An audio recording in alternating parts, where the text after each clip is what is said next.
ब्रह्मा विष्णु महेश अजर अमर नहीं है। इनका भी आविर्भाव अर्थात जन्म तथा तिरोभाव अर्थात मृत्यु होती है। प्रमाण के लिए देखिए देवी भागवत महापुराण। ब्रह्मा, मैं, विष्णु और शिव, यह तुम्हारी प्रभाव से जन्मवान है। हम तो जन्मवान है, हमारा तो जन्म होता है और मरते हैं, नित्य नहीं है, हम अविनाशी नहीं है। फिर इंद्रादि दूसरे देवता नित्य किस प्रकार हो सकते हैं? कृपया अवश्य सुनिए जगत गुरु तत्वदर्शी संत रामपाल जी महाराज के अमृत वचन। दास गरीब अचल अविनाशी, सुख का सागर सोई मन तू। सुख के सागर बस रे भाई, और न ऐसा यस रे कि जहाँ शंखों लहर मेहर की उपजे। अपने आत्मा, अब हम 5 तत्वों से बने हुए पुतले में रहते हैं। इसमें कभी बीपी हाई, कभी लो, कभी कोई काम, कभी क्रोध, कोई लालच दुखी कर रहा होता है। हम सड़ रहे हैं इसके अंदर, अपने कर्म बिगाड़ रहे हैं। अनमिलना वही है जो लिख रखा आपके प्रारब्ध में, आपकी किस्मत में। इसे अधिक नहीं मिलेगा, इसे न्यून भी नहीं रहेगा, कम भी नहीं रहेगा। लेकिन ये बात हमसे कोसों दूर होगी, हमें कोई ये दृढ़ करने वाला नहीं रहा। अब तो घर में भी ना रहे, सबने माया जोड़न की ट्रेनिंग ले रखी है। पहले कम से कम माता पिता, दादा दादी, कोई गलती करता बालक ने क्या करते, ना भाई ये काम ना करिए, भगवान रुष्ट हो जाएगा। अब भगवान वाली तो बात ना चलती घर में, क्यों सब थोड़े बहुत 2 पैसे हो गए, शिक्षित हो गए, कोई रोजगार करता है, सांझ ने घुट्टी ला के कोई कितना पड़ा है, कोई कितना पड़ा ना, बच्चों के साथ कोई लिंक रहा। तो इस प्रकार ये हमारी सारी नैतिकता का विनाश हो गया। तो क्या बताते हैं आप, दास के साथ तो बहुत बार बीती है, कुछ पिछले संस्कार थे, मान के चरणों में रहा होगा दास। तो कई बार जब अकेला होता हूँ, एक आध बार ऐसी हिलोर उठती है अंदर से, चाहे हमें किसी ने हमें कितना ही सता रखा हो, कितना दुख दे रखा हो, चाहे कुछ पैसे भी मार रखे हो, चाहे कभी गाली गलोच भी कर रखा हो, उसके प्रति भी दोष नहीं रहता, वो भी अपना सा दिखाई देता है। और जब वो रहती है कुछ थोड़े समय के लिए, वो जो लहर सी उठती है कुछ देर तक रहती है, उसमें कोशिश भी नहीं करा ना उसके प्रति द्वेष पैदा हो, नहीं होता।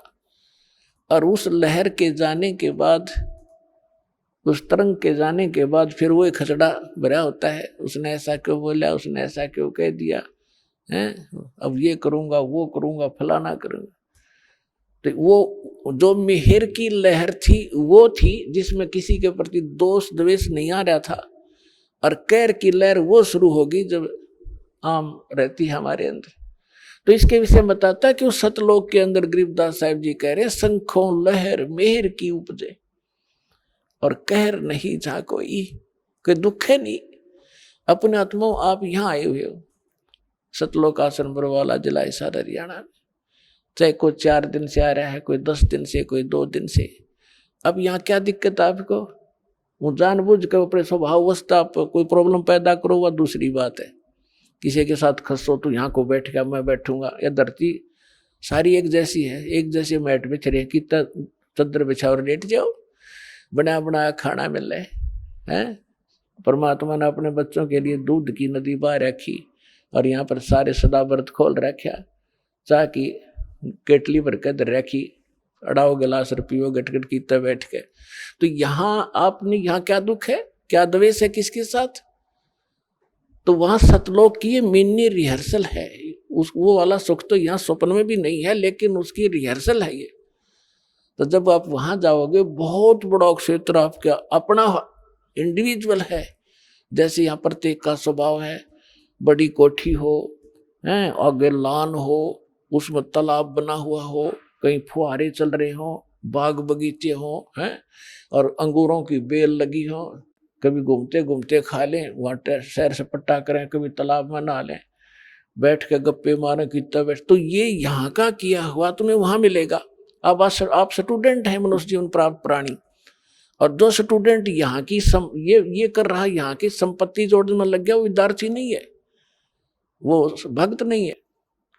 आपको जो आवश्यक वस्तुएं हैं वो बनाओ, गर्मी सर्दी से बचने के लिए मकान की आवश्यकता बनाओ, जैसा आपकी सुविधा भगवान ने आपको प्रारंभ में दिया उतना ही बनाओ, ज्यादा नहीं। आज की वर्तमान की आवश्यकता है मोटरसाइकिल, कार है, व्हीकल है, ये भी ले लो, कोई बड़ी बात नहीं। और आप देख लेना, विश्वास रखना, सच्चे दिल से लगे रहना, जो वर्तमान आधुनिक आवश्यकताएं आपकी सारी पूरी करेगा आपको परमात्मा। मोटरसाइकिल वाले को मोटरसाइकिल जरूरत है वो ही देगा, तो आप याद रख लेना। लेकिन सदुपयोग करना, सत्संग के लिए उद्देश्य रखना कि मुझे भगवान कोई व्हीकल दे तो आपकी महिमा सुनने के लिए हम सह परिवार आए, इस तरह की भावना बना कर रहना। तो वो जो आवश्यक वस्तुएं हैं आपको यहाँ अवश्य देगा। तो वहां वो सारा सुख वहां सतलोक के अंदर है। तो वहां राग द्वेष पर ही बने, कोई अभाव नहीं किसी चीज का।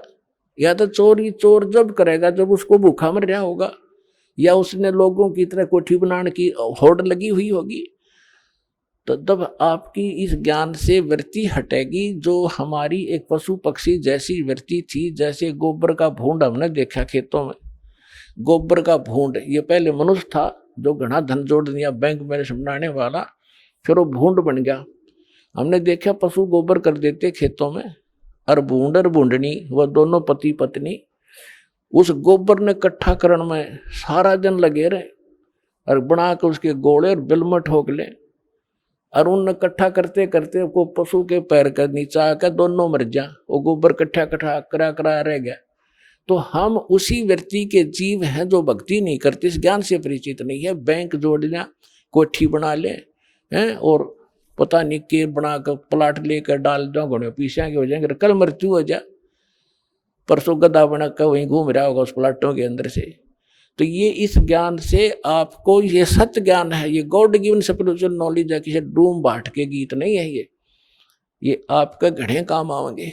तो इससे आपकी वो जो हवस थी बकवादों की वो खत्म हो जाएगी।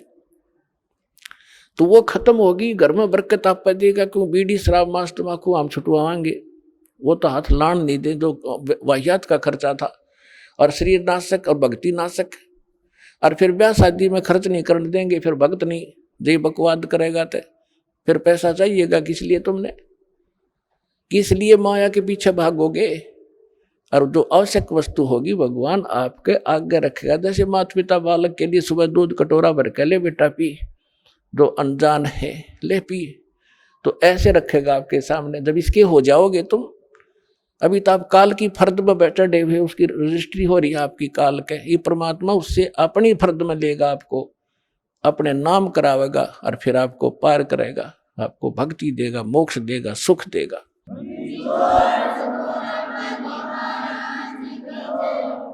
तो परमात्मा क्या बताते हैं,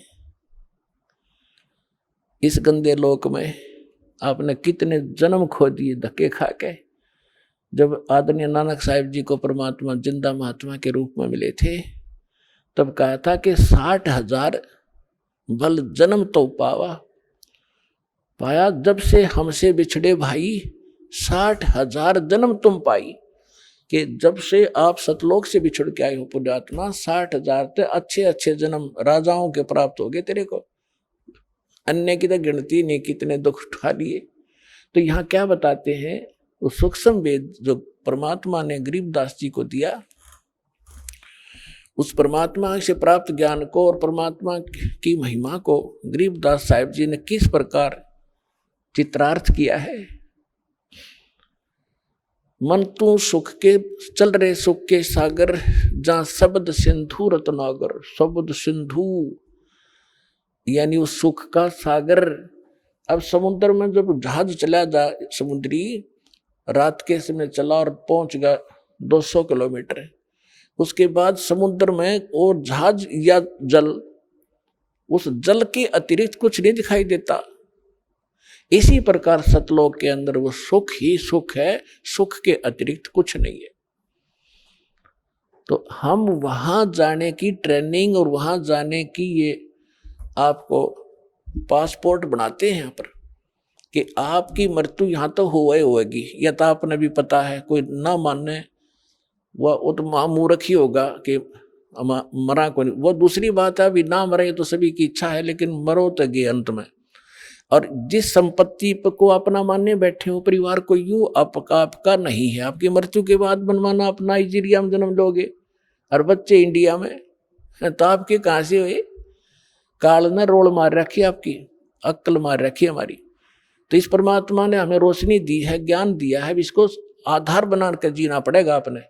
तो यहाँ से तो मृत्यु होगी, फिर क्यों ना आशा वहां जाने की लगाएं, इन बच्चों से हटाएं, क्योंकि जब तक हम बच्चों के साथ हैं, हम अपना कर्तव्य पूरा करें जो इनकी प्रति है। लेकिन ये आशा रखें कि ये अपने नहीं है, ये एक मालिक के बच्चे हैं, धनी के हैं, हमारी सेवा दी है, हम सेवा करेंगे इनकी।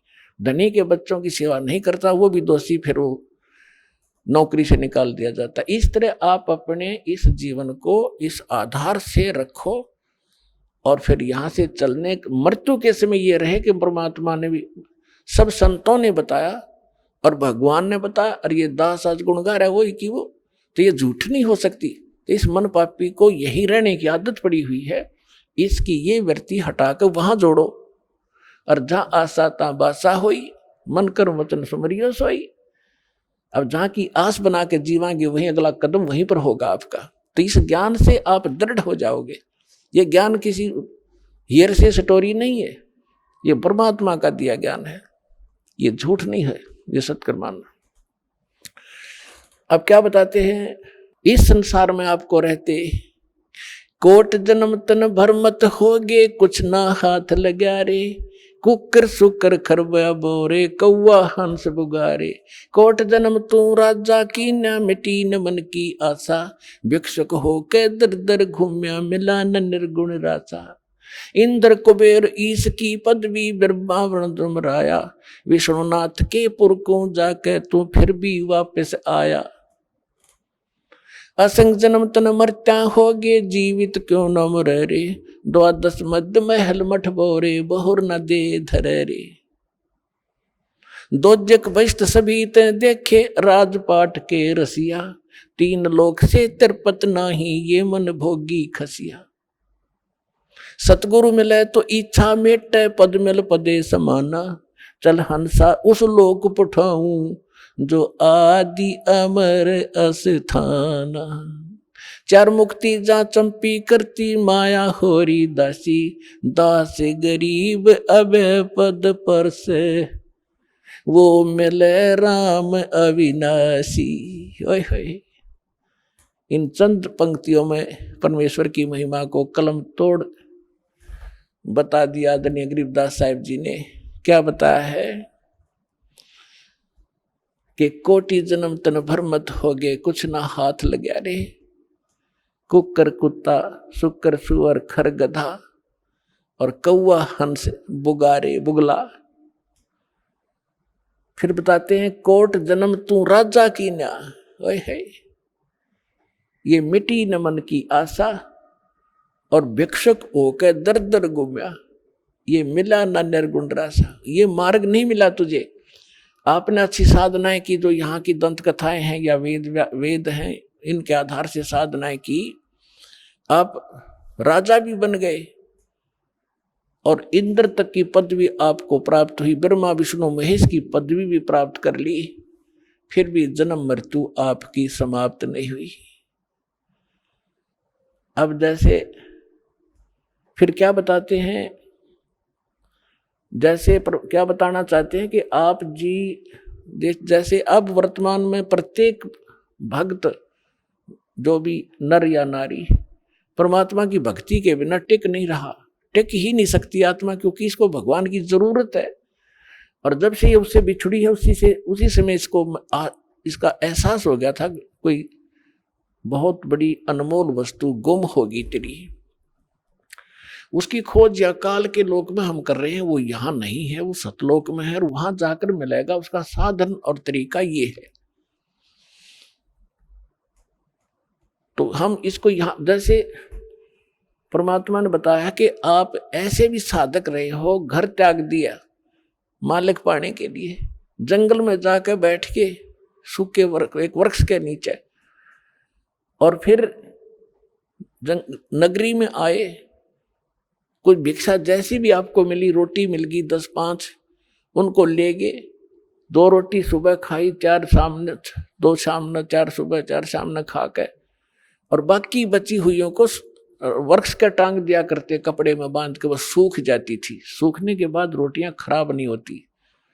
उनको फिर 2-3 दिन तक बेकर खाया करते थे साधु संत, ताकि रोज अपना समय खराब ना हो, रोटी मांगने जाना पड़े। तो परमात्मा कहते ऐसी भी तूने साधना कर ली, लेकिन फिर भी काल के जाल में फंसा रहा। और इन साधनाओं से, ऐसे कठिन साधनाओं से आपने क्या क्या प्राप्ति हुई? इंद्र स्वर्ग का राजा बन गए। इंद्र कुबेर धन का जो वित्त मंत्री है काल का, एक ब्रह्मांड का। इंद्र कुबेर ईश की पदवी है, और ब्रह्मा वरुण धर्मराया, आप विष्णु की पदवी पाई, आपने ब्रह्मा की पदवी पा ली, आपने शंकर की पदवी भी पा ली। ये ब्रह्मा विष्णु महेश जो वर्तमान वाले ये मर जाएंगे, इसके बाद वो अच्छी आत्माएं होंगी, काल उनको अपने पुत्र के रूप में जन्म देकर उनको फिर से इस पोस्ट पर विराजमान करता रहेगा। इसका ऐसा प्रोसेस है। तो वो मरी हुई व्यक्ति आत्माएं जो पहले मर चुके हैं, ब्रह्मा विष्णु महेश वाले आत्माएं, वो यहीं भटक रही हैं आपके साथ।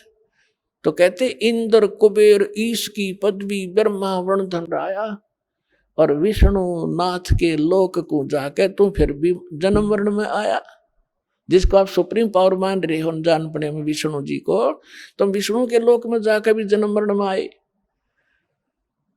फिर क्या बताते हैं? असंख्य जन्म तन, यहाँ थोड़ी सी कथा सुनाते हैं। एक मार्कंडे नाम के ऋषि थे, वो बंगाल की खाड़ी में साधना कर रहे थे। अब इनको ज्ञान जैसा है, वो अपने ज्ञान को सुप्रीम मानकर अन्य से तभी कर रहे होते हैं।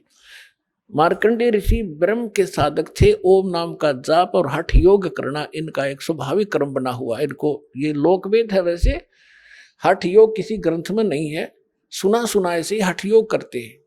हठ योग से तप बन जाता है, तप से राज्य प्राप्त होता है, राज्य प्राप्त करके प्राणी नरक में जाता है। अब गरीबदास जी महाराज कहते हैं तत्व इस ज्ञान में कि डंब करे डूंगर चढ़े, अंतर छीनी झूल, और जग जाने भक्ति करे, यो बोवे सोल बबूल। किक्कर के कांटे बोर आपने भविष्य में, आज हमने चाहिए कुछ भी दिखाई देता हो, बड़ा साधक हजारों वर्ष तक बैठा है। साधना तो ये है जो अब आपको मिली है। नाम उठत नाम बैठत नाम सोवत जागवे, नाम खाते नाम पीते नाम से तिलागवे, नाम से मोक्ष होगा। फिर भी मार्कंडे ऋषि साधना कर रहा था।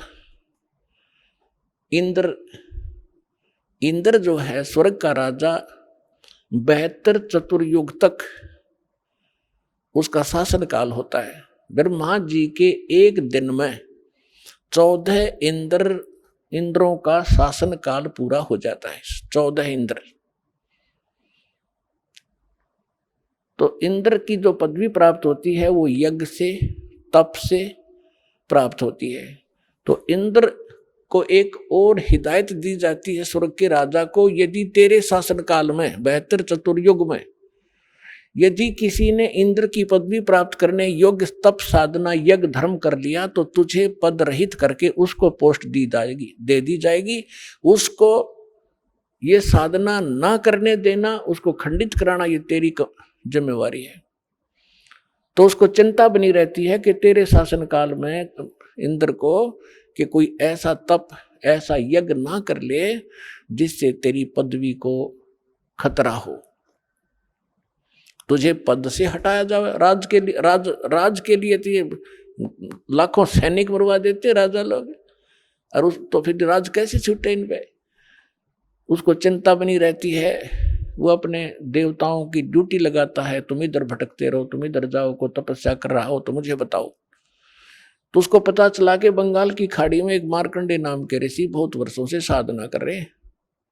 उसको चिंता हुई कि यदि मार्कंडे ऋषि ने तप पूरा कर लिया तो तेरी इंद्र की पदवी को खतरा होगा। तो उसने एक उर्वशी भेजी उसको, उसके खंडित कराने के लिए उसके तप को।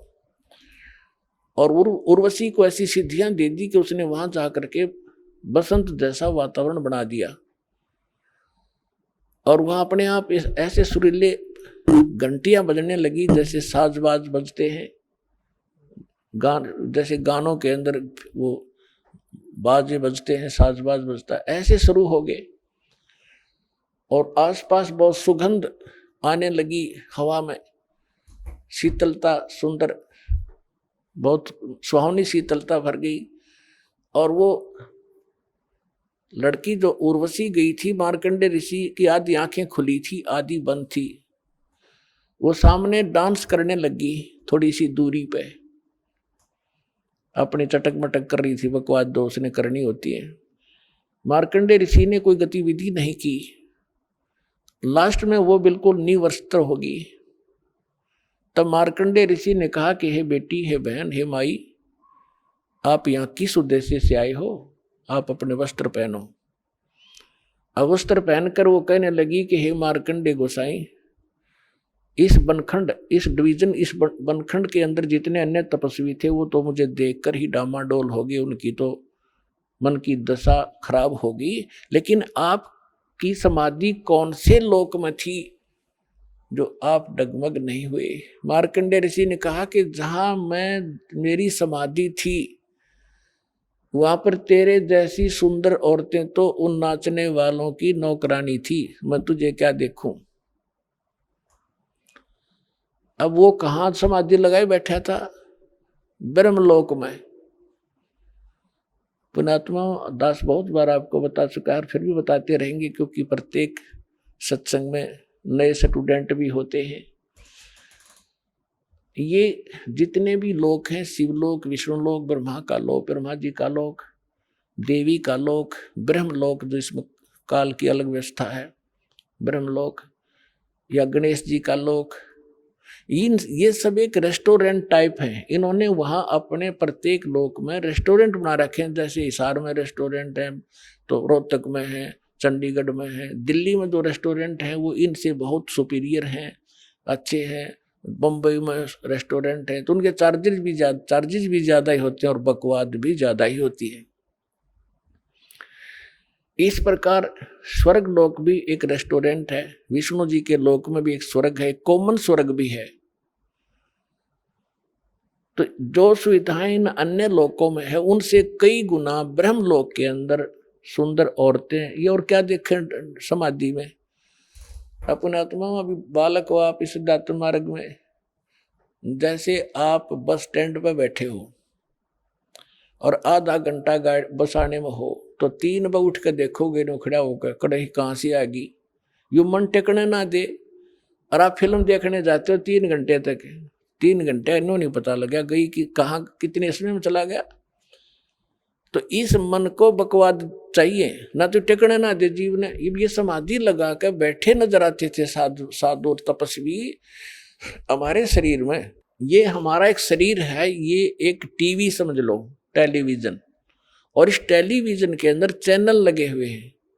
जैसे मूल कमल में गणेश जी वाला चैनल है, और फिर आगे से 2 उंगल ऊपर रीढ़ की हड्डी जो है, बैकबोन, इसके अंदर की साइड में जहाँ ये नीचे गुदा के पास जाके अंड होता है, इसके अंदर की साइड में 2 उंगल ऊपर नीचे से गणेश जी का लोक चैनल है, कमल है।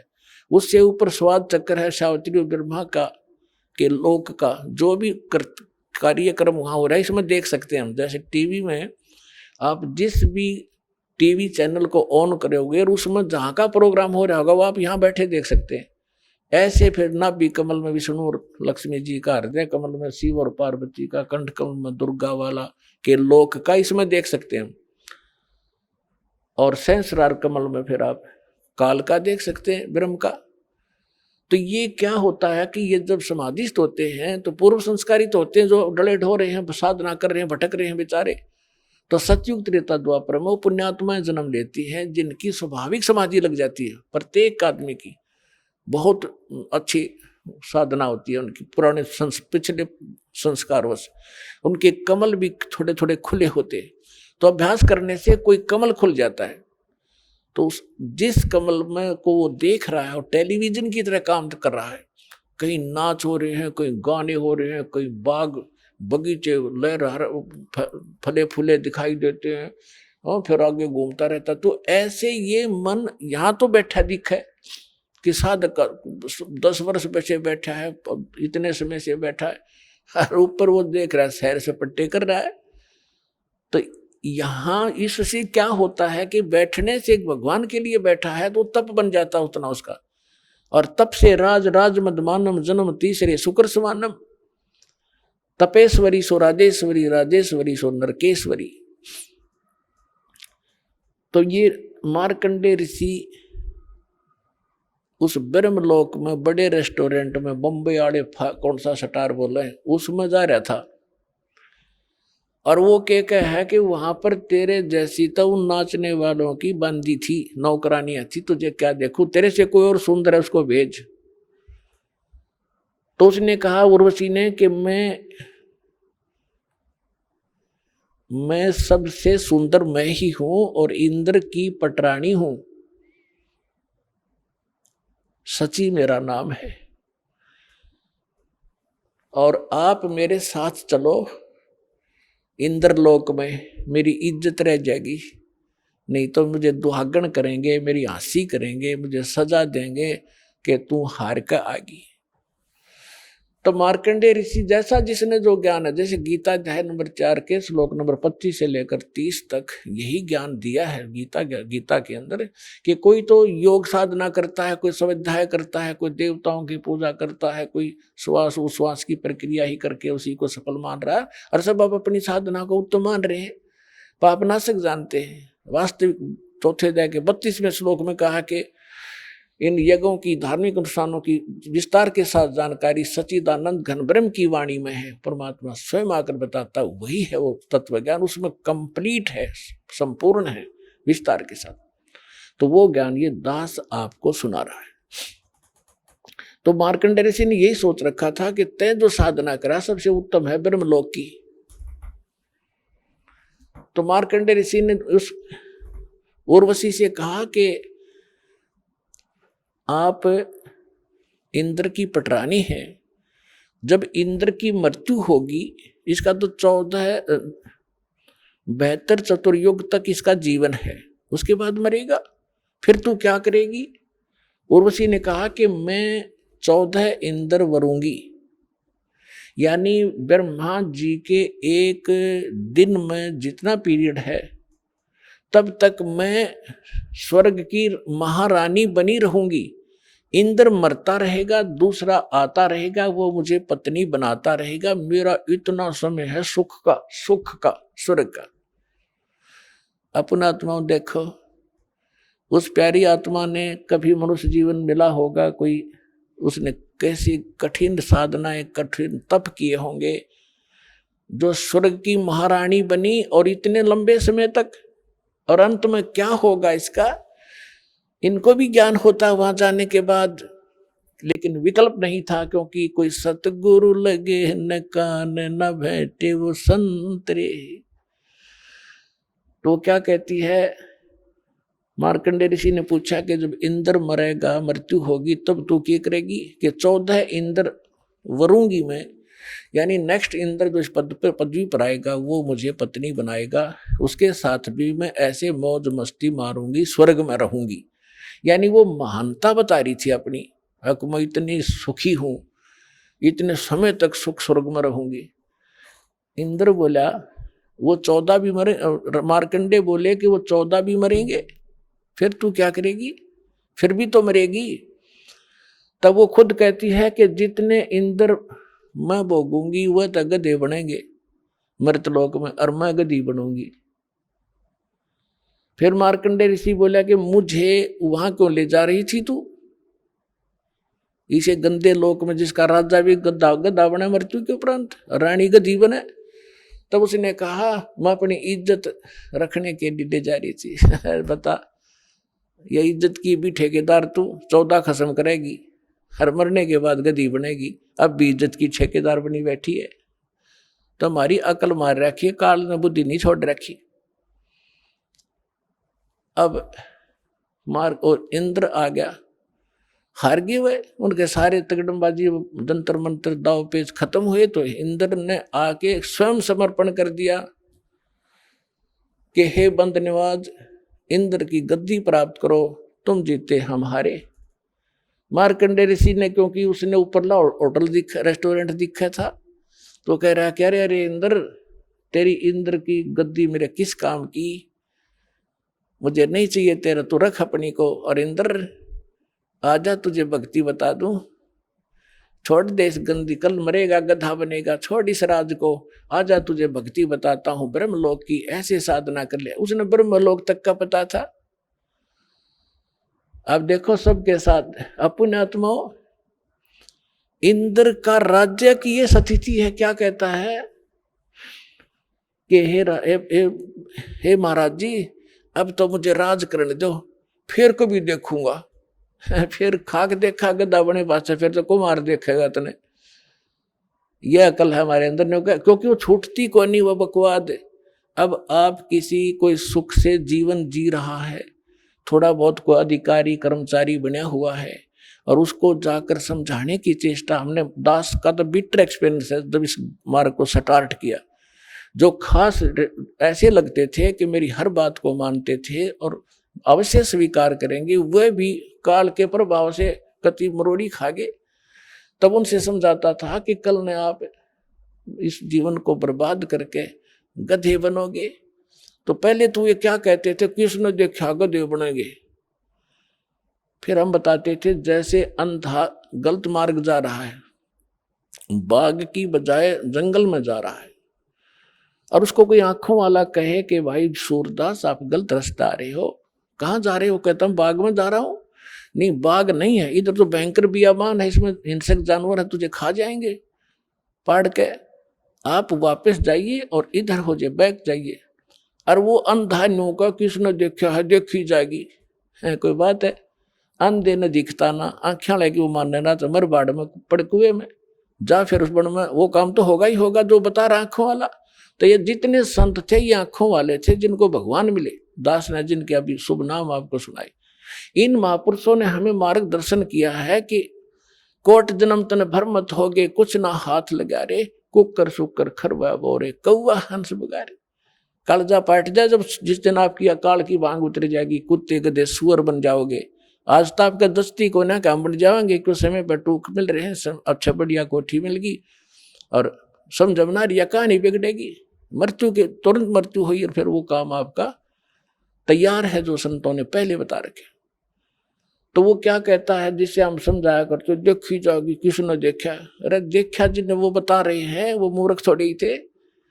तो अंधे ने ना दिखा था, क्यों लगी मान लेनी चाहिए। और फिर देखी जाएगी, गधा बने पास के देखेगा, फिर तो कुम्हार देखेगा।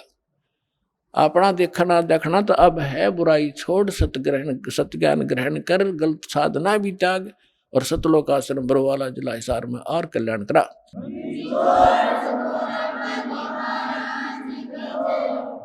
तो मार्कंडेय ऋषि कहता है कि आजा, तेरे को ब्रह्मलोक में ले चलता हूँ, साधना, ये साधना बताता हूँ।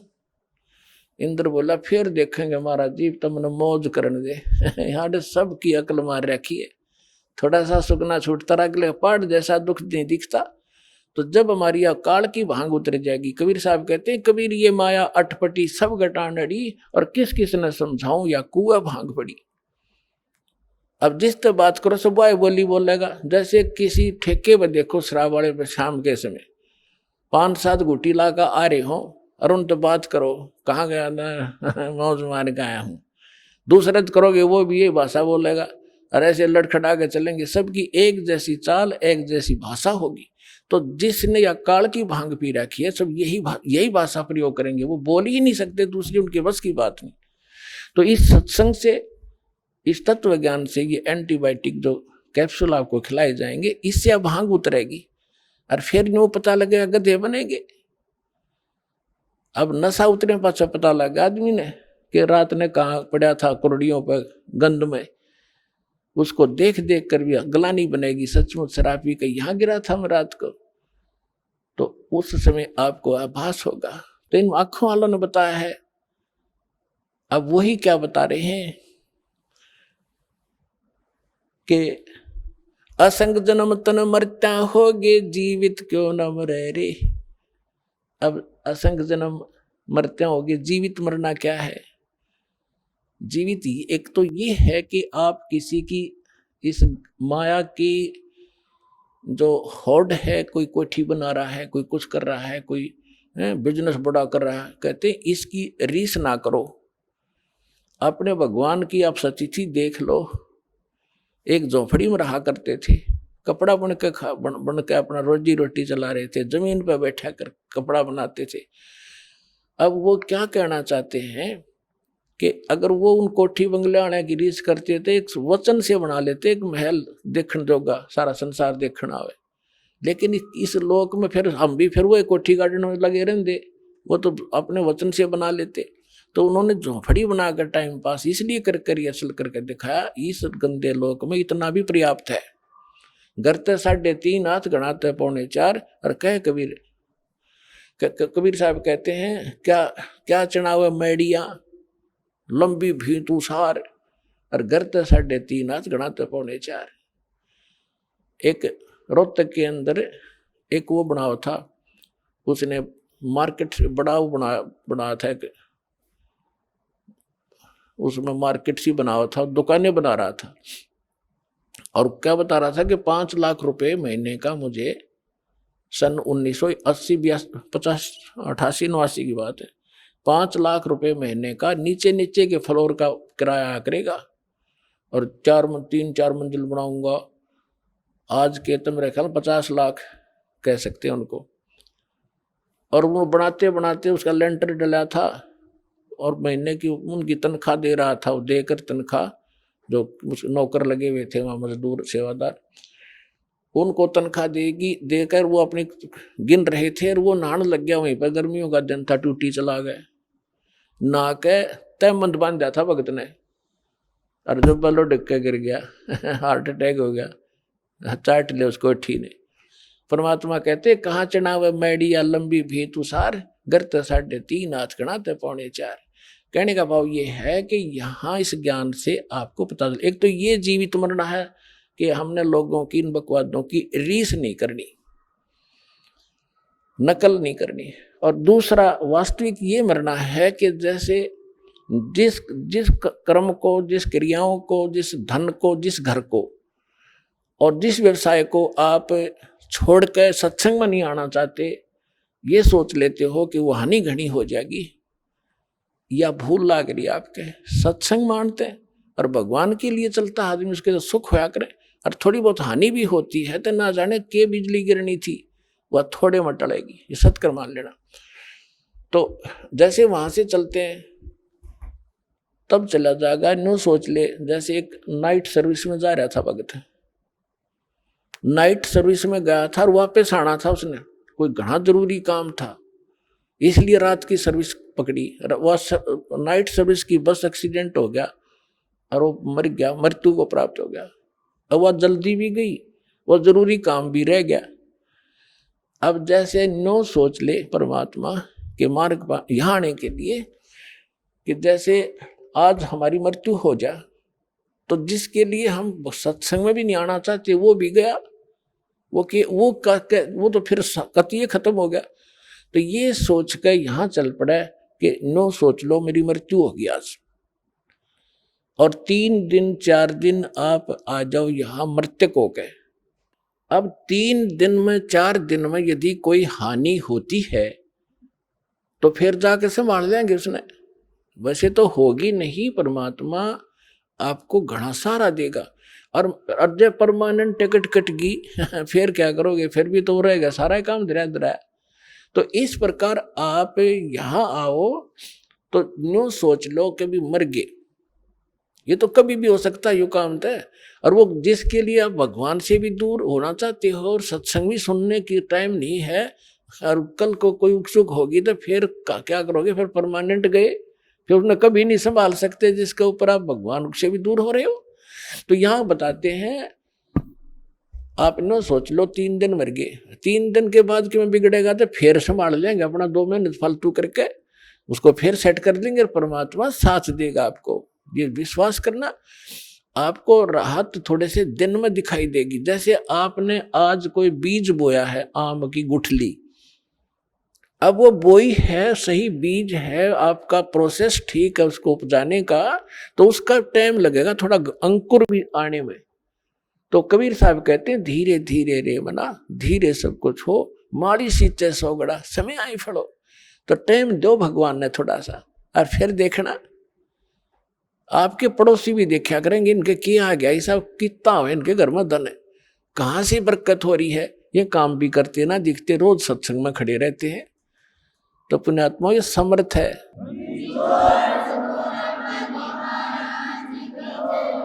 तो क्या बताते हैं कि असंग जन्म तन मरत्या होगे, जीवित क्यों ना मरे रे, और दवा 10 दर मद महल मठ बोरे, बहुर ना दे धरे रे। अब आज तक हमने ये 10वां द्वार इस पर घाटा जोड़ रखा था। 10वां द्वार तो इस काल के ही लोक के अंदर है, इस काल के ही ब्रह्मंडों के अंदर है। अब हमने 12वें लोक द्वार को पार करके सतलोक में जाना है। एक जम्मू के अंदर है रांजड़ी, कोई कबीरपंथी का है, उन्हें कक्का बेरानी, वो छाती कूटा करता, गर्मा द्वार, इस तो ऊपर कोई जानता ही नहीं। मैंने एक मेरे पास ही गर्मा द्वार तो 11वें द्वार का उसने पता भी नहीं है कहाँ, पर सुनाई बात से। और ये प्रैक्टिकल कार्य है, इसको जो इसका प्रैक्टिकल होगा वही समझ सकेगा। तो 11वां द्वार तो जैसे 21 ब्रह्मांड का आपको चित्र दिखाया है, उसके बाद 7 संग ब्रह्मांड है इस अक्षर पुरुष के, 21 ब्रह्मांड है सर पुरुष के, और 7 संग ब्रह्मांड है का क्षेत्र है अक्षर पुरुष का। सर पुरुष के क्षेत्र से निकलकर जो अक्षर पुरुष के लोक में प्रवेश करते हैं, वो एक द्वार है, वो 11वां द्वार है। और अक्षर पुरुष के लोक को पार करके परम अक्षर ब्रह्म सतपुरुष के सतलोक में जो प्रवेश करते हैं, वो 12वां लोक है, 12वां द्वार है। उस द्वार को पार करके फिर सतलोक आता है। तो यहाँ गरीबदास जी कहते हैं कि असंग जन्म तन मरत्या होगे, जीवित क्यों ना मरे रे, और 12 मध्य महल मठ बोरे, वो महल, वो स्थान जहां जाने के बाद फिर जन्म नहीं होता, बहुर ना दे धरे रे। फिर क्या बताते हैं कि दोजक बहिष्ठ सभी देखे राजपाट के रसिया, और 3 लोक से तिरपत नाही, यो मन भोगी खसिया। अब जैसे कोई गांव का सरपंच बन जाता है, तो उसमें संतोष नहीं है, नो सोचा चेयरमैन बनूं। चेयरमैन कई गांव के ऊपर होता है, चेयरमैन बनने के बाद वो अच्छी नमस्ते करणीय गणे हो जाए उसको, तो इन्होंने सोचा एमएलए बनूं। जब बात बने एमएलए बनने के बाद उसने न्यू चिंता बनाया है कि मैं मंत्री बनूं ताकि मैं वाह हो, और मंत्री बनने के बाद फिर उसकी ये टेंडेंसी बन जाती है कि अभी मुख्यमंत्री बनूं। जब बात बना अभी प्राचीन ही हूं मैं, और मुख्यमंत्री बनने के बाद इन्होंने सोचा प्रधानमंत्री की पोस्ट मिला, जब जी साहब है इतना मृत्यु हो जाए भाई गदा बना पावे। तो परमात्मा कहते कि दोजक भिष्ट सभी ते देखे राजपाट के रसिया, और 3 लोक भी दे देना इस मन पापी को, इसका संतोष नहीं है आपकी दुर्गति कराने के लिए। कहते 3 लोक से तिरपत नाही, ये मन भोगी खसिया। फिर क्या बताते हैं, सतगुरु मिले तो इच्छा मेटे, पद मिल पदे समाना। सतगुरु मिले तो ये इच्छा मिटावे यहाँ की बकवादों की, इस गंदे लोक का शीशा सामने करके दर्पण दिखा देगा। सतगुरु मिले तो, सच्चा संत मिले तो इच्छा मिटे, और पद मिल पदे समाना। जैसे गीता अध्याय नंबर 15 के श्लोक नंबर 4 में कहा है कि तत्वदर्शी संत की प्राप्ति के उपरांत परमेश्वर के उस परम पद की खोज, परम पद की खोज करनी चाहिए, जहां जाने के बाद साधक फिर लौट कर संसार में नहीं आते।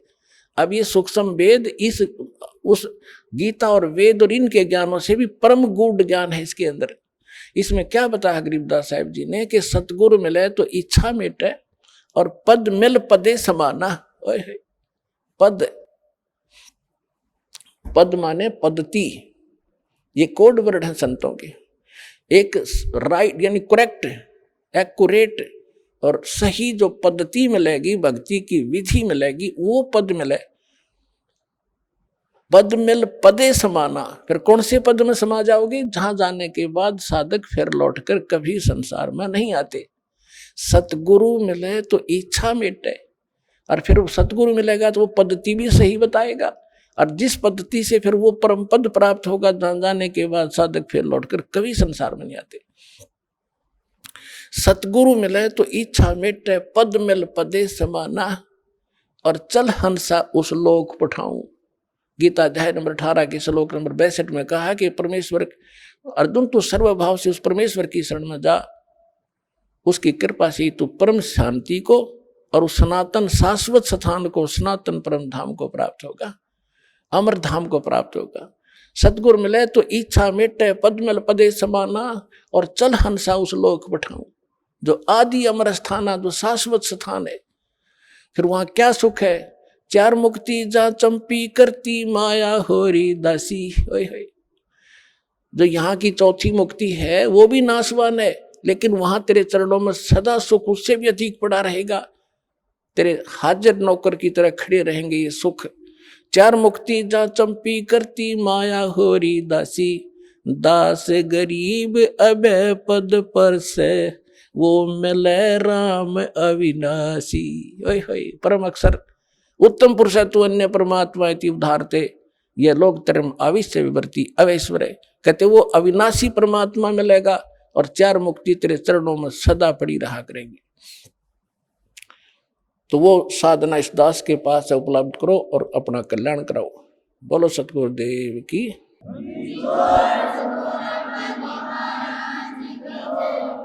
आइए अब हम उन श्रद्धालुओं के अनुभव जानते हैं जो जगत गुरु तत्वदर्शी संत रामपाल जी महाराज जी से दीक्षा प्राप्त कर चुके हैं तथा उनके द्वारा बताए गए भक्ति मार्ग पर चल रहे हैं। नमस्कार जी।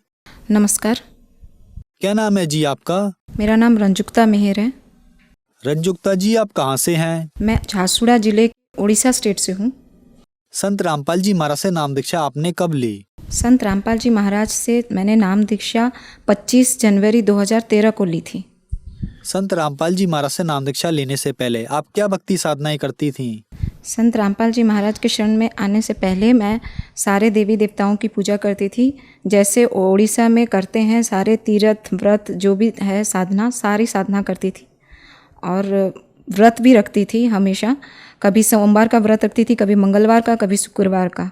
हमेशा व्रत में ज़्यादा विश्वास रखती थी और भूखा रहने से शायद परमात्मा मिल जाए, यही सोच रख के सारी साधनाएं करती थी। तो फिर क्या कारण बना कि आप संत रामपाल जी महाराज की शरण में आई? कारण तो हाँ बना कि हम देवी देवता पूजा जो करते थे उसमें कोई ऐसा कोई लाभ दिखाई नहीं दे रहा था कि मैं इन देवी देवताओं को क्यों पूज रही हूँ। पूजते पूजते माँ बाप भी जब मतलब माता पिता गुजर गए तब मुझे लगा कि नहीं, यहाँ परमात्मा नहीं है। इतने मेरी माता जी जो थी वो भी बहुत श्रद्धालु थी। मुझे सुबह 5 बजे उठा के जाओ, बेलपत्र ले आओ, ये ले आओ, वो ले आओ करके मुझे हमेशा, वो खुद श्रद्धालु थी, मुझे भी हमेशा उसी लाइन में ले जाती थी। मगर अचानक से उसकी मृत्यु हो गई, बीमार ग्रस्त रहते रहते पापा जी का भी मृत्यु हो गई, वो दोनों एक साथ चले गए। तब मुझे लगा कि नहीं, यहाँ ये सही भक्ति नहीं है, यहाँ परमात्मा नहीं है। जब मैं इतनी छोटी हूँ और मेरे माँ बाप मेरे से दूर हो गए, अब मैं किसके सहारे रहूँगी बोल के मैं खोजने लग गई कि क्या है। और जहाँ मेरे को ऑफिस में मेरे को जहाँ काम लग गया था, मैं वहाँ अपने दोस्त से डिस्कस करती थी कि क्या है कि इतना दुख क्यों है ज़िंदगी में, इतना दुख क्यों है। हमेशा जब देखो दुख मिल रहा है। और तुम कुछ जानती हो क्या? तो मेरी जो ऑफिस कॉलीग है वो टीवी में हमेशा खोजती रहती थी कि कौन सी साधना करने से हमें सुख प्राप्ति होगा, और जो हम खोज रहे हैं, जो मानव जीवन मिला है, उसका क्या है, उद्देश्य क्या है, उसके लिए वो खोज रही थी। उससे हम डिस्कस भी करते थे। और वो 2012 में नाम ले चुकी थी। उसने फिर मुझे रोज़ गुरुजी के मतलब संत रामपाल जी महाराज के बारे में, उनके ज्ञान चर्चा में मुझे रोज़ बताती थी। फिर मैंने संत रामपाल जी महाराज के शरण में आई। वो मुझे एक किताब भी दी, क्रिएशन ऑफ नेचर, सृष्टि रचना, उसके बारे में मैंने पढ़ा और फिर मुझे पता चला कि हाँ, यही सही विधि है, सही साधना है, यहाँ मुझे सही रास्ता मिलेगा। तब मैं संत रामपाल जी महाराज के शरण में आई। संत रामपाल जी महाराज से नाम दीक्षा लेने के बाद क्या आपको कोई लाभ भी मिले? हाँ जी, मुझे बहुत लाभ मिले। इतने लाभ मिले हैं कि मैं गिनवा नहीं सकती हूँ। कुछ कुछ लाभ मैं आपको बताना चाहती हूँ। पहला तो है आध्यात्मिक लाभ। ये जो मानव शरीर मिला है, किस उद्देश्य से मिला है, उसके बारे में गुरुजी ने बताया है। और सारे वेद, पुराण, गीता सब खोल खोल के गुरुजी ने प्रूफ दिखाया है कि यही सच्चे परम पिता हैं, सच्चे परमात्मा हैं।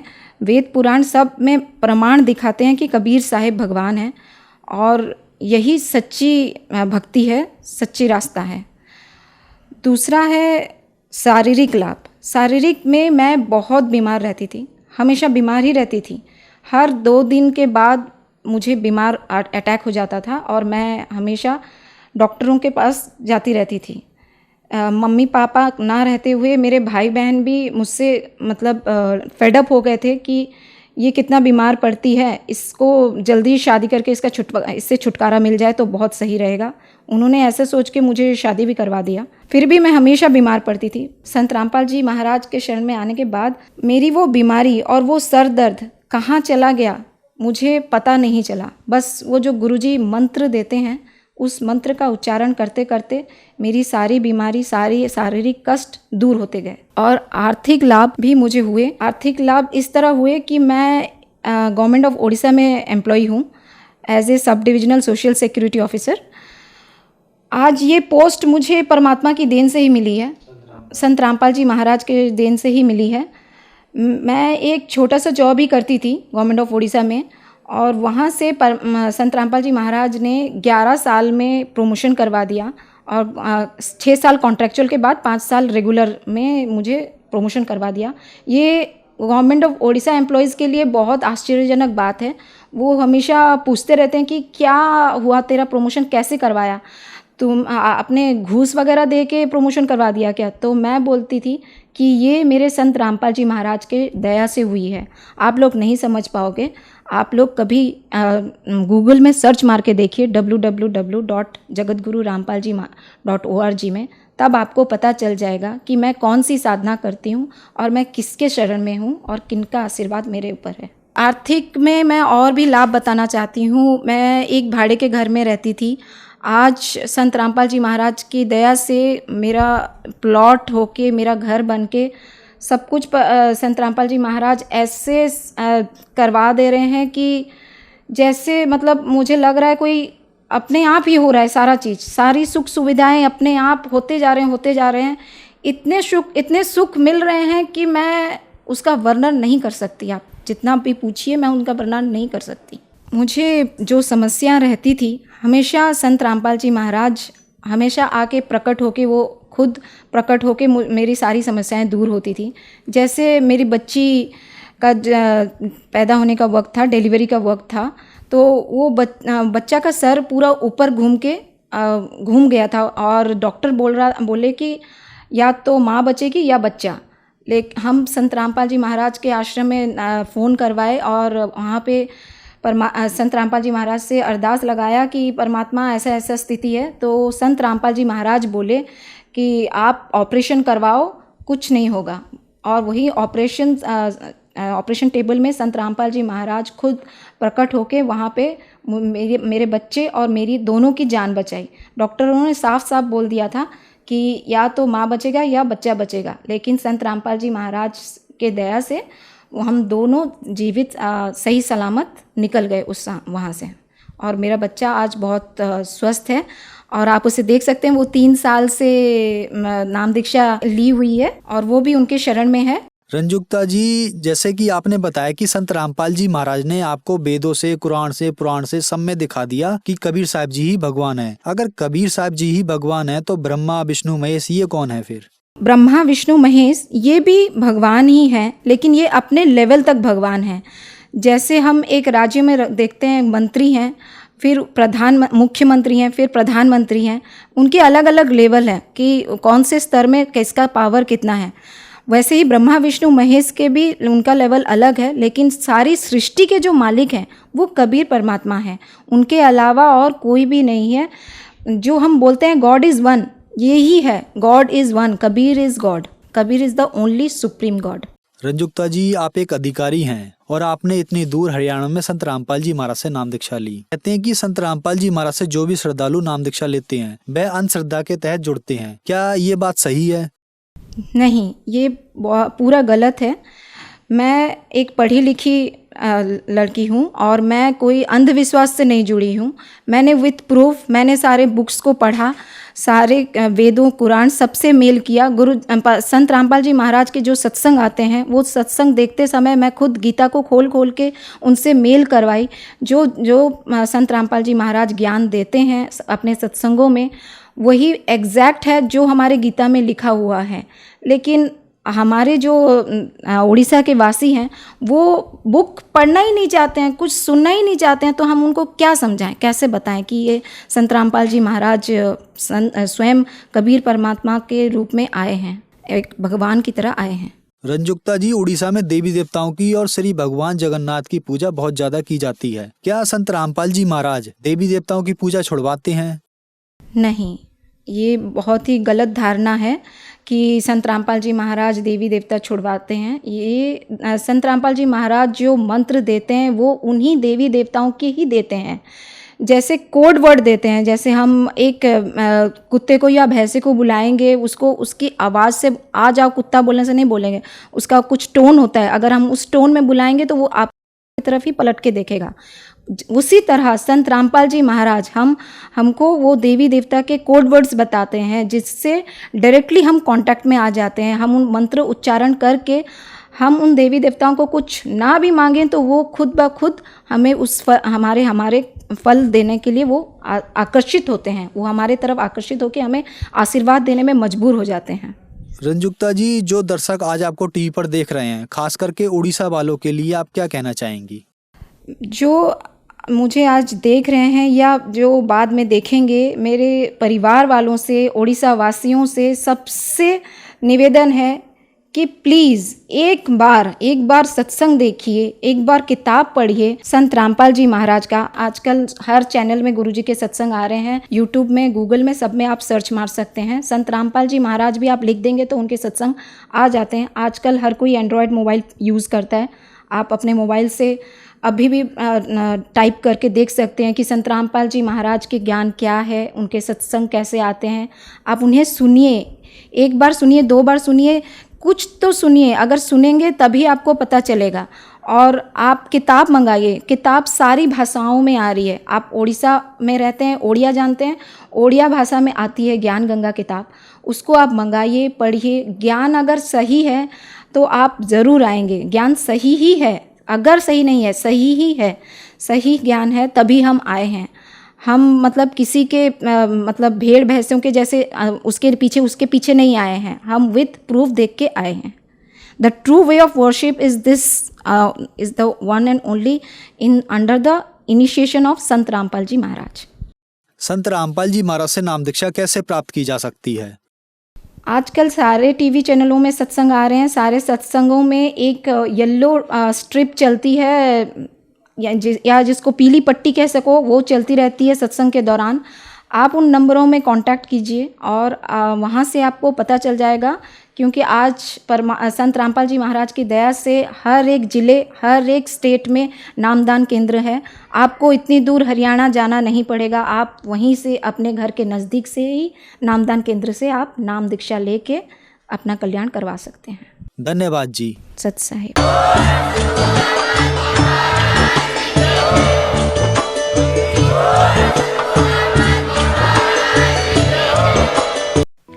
आप सुन रहे थे जगत गुरु तत्वदर्शी संत रामपाल जी महाराज के मंगल प्रवचन।